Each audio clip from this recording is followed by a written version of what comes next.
প্রিয় senior barrister Razzak সাহেব আজকে জীবন মৃত্যুর সীমানার ওপারে চলে গেছেন। তার সাথে ৩০ বছরের অধিক সময় ধরে আমার সম্পর্ক, একসাথে আমরা কাজ করেছি, ছাত্রজীবন থেকে পরিচিত। এবং আমি যখন ১৯৯৮ সালে আইনজীবী হিসেবে প্রথম যাত্রা শুরু করি, তখন থেকেই তার সাথে কাজ করার সুযোগ হয়েছে।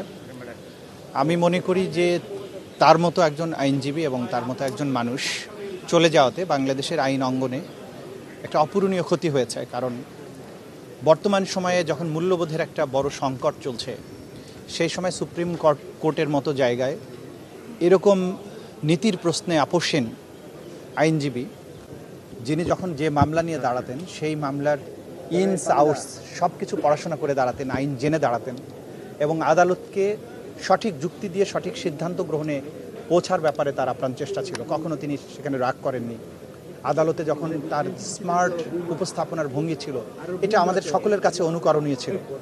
এবং সবচেয়ে বড় কথা ছিল, তিনি স্রোতের প্রতিকূলে দাঁড়িয়েছেন বিভিন্ন সময়ে, এবং সেই জায়গা যখন দাঁড়িয়েছেন কখনো অপ্রস্তুত অবস্থায় দাঁড়াননি, যেটা আইনজীবীদের জন্য শিক্ষণীয় বিষয়। যে মনে হচ্ছে গোটা বাংলাদেশের সকল সিনিয়র আইনজীবীরা একদিকে, উনি একা দাঁড়িয়েছেন, তার সাথে আমরা জুনিয়ররা কয়েকজন দাঁড়িয়েছি।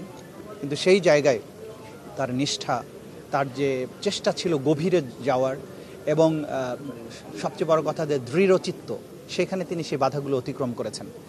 এবং সত্য এবং ন্যায় প্রতিষ্ঠার ব্যাপারে তার যে আপোষহীনতা ছিল, এটা সারা জীবন আমাদেরকে এই অনুপ্রেরণা দিয়ে যাবে যে তার মতো আইনজীবী হওয়া আমাদের জন্য স্বপ্নের বিষয় ছিল। তিনি আমার মেন্টর ছিলেন এবং আজীবন তিনি মেন্টর হিসেবেই কাজ করবেন। তিনি কখনো আশাহত দেখি নাই, সবসময় বলতেন আল্লাহ একটা পথ বের করে দিবে, পরিবেশ যত কঠিনই হোক একটা পথ বের হয়ে যাবে। ধৈর্য ধরে কাজ করা হলো আমাদের কাজ।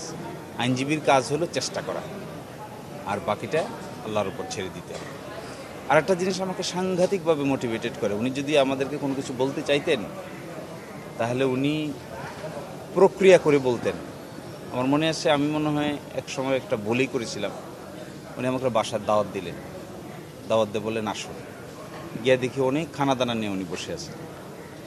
আমি ওনার সঙ্গে খেলাম, উনিও আমার সঙ্গে খাওয়ার পরে আস্তে আস্তে বললেন যে আমি কি ভুল করেছি। আসলে এত সফিস্টিকেটেড থিঙ্কিংয়ের লোক ছিলেন, অত্যন্ত উচ্চ দরের চিন্তা ভাবনা করতেন তিনি।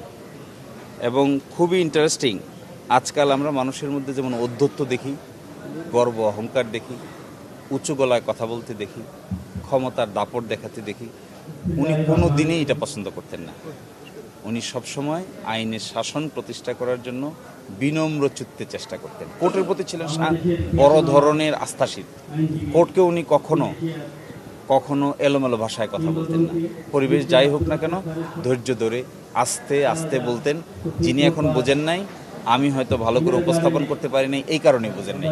তা আমি ভালো করে উপস্থাপন করি, তারপরে উনি বুঝবেন। আস্তে আস্তে তাই করতে, রেফারেন্স ছাড়া কথা বলতে না করতেন আমাদের, যে কখনো রেফারেন্স ছাড়া কথা বলবে না।